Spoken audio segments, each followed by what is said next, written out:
Hello minions, as of today you are looking at a licensed driver. A hesitant licensed driver, but a licensed driver none the same. None the different. I forgot how that saying goes. None the different. None the same.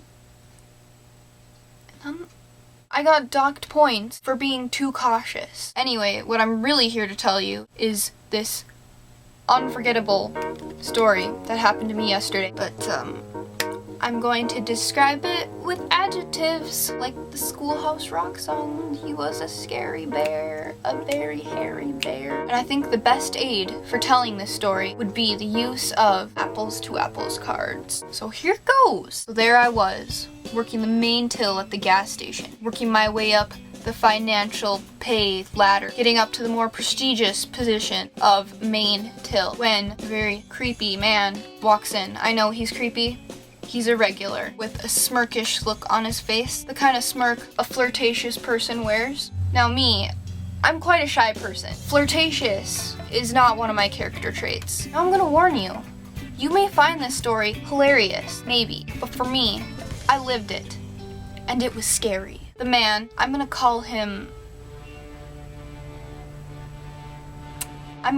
Gerald, because I don't actually know his real name. I've been told that Gerald is not all the way there. So whatever he says to me, I'm not going to come back with the retort. May just be making that excuse to get a handicapped parking space, which is kind of what everyone tells me. Now, I don't know. He could have a disability, but if he does, he's using it to his advantage. Gerald brings up his big stack of lottery tickets, which I have to run through a machine to check, and then he will purchase some more. This takes probably about 10 minutes. During that course of time, he likes to make small talk. But yesterday, I guess he was feeling a bit more charming than usual. He starts out the conversation, pretty girl, pretty curls. Now I straightened my hair that day, so I don't exactly comprehend what he was getting after.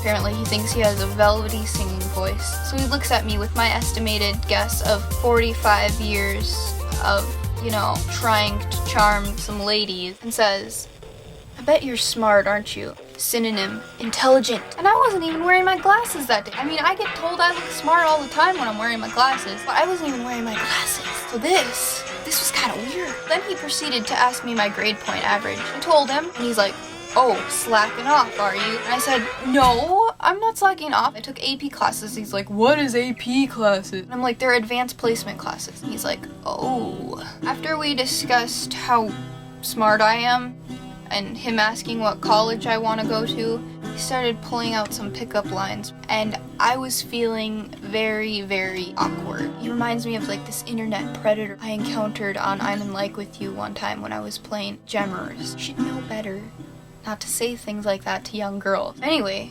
Gerald started getting a little touchy-feely, and then he started talking about the girls in his high school, which was a little annoying, but I didn't have anything else to do but continue running his lottery tickets and saying, it's not a winner, do you want it back? He starts telling me about the cutest girl in his high school. She was just so cute and la la la. He said, at the reunion, she was like 200 pounds and she was just disgusting. That's what he said.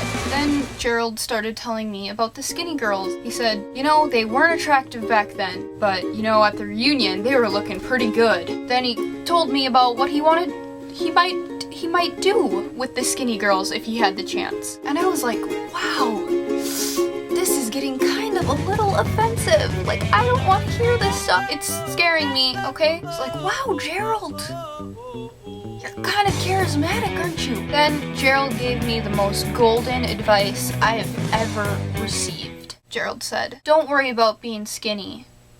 You'll fill out. And at that point, I was kind of turned toward the little screen where you touch all the little Powerball things and paper comes out.